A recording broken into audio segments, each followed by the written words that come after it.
गोर लगै छी। हम चमचम मैथिली गीत में अहाँ सबके स्वागत करै छी। आई एगो हम कोजगरा के गीत कहै छी तऽ अहाँ सब ई गीत देखब सुनब और यदि नीक लगे तऽ हमर चैनल के सब्सक्राइब वीडियो के लाइक जरूर कऽ देबै। और सुनू एगो कोजगरा के गीत। भैया के छियनी कोजगरा है चलू पूरब हकार। भैया के छियन कोजगरा है चलू पूरब हकार। लाल लाल डाला पर धान साजल छन, लाल लाल डाला पर धान साजल छन। डाला के कात कात एना लागल छन, डाला के कात कात एना लागल छन।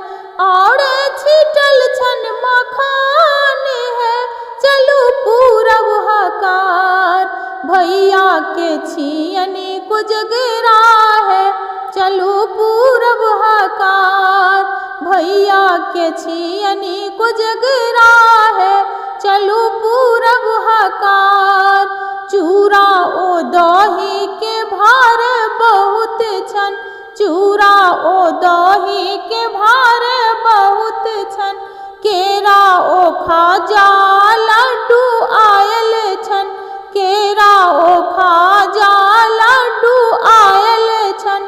कुंटल भर भर मखान है चलू पूरब हकार।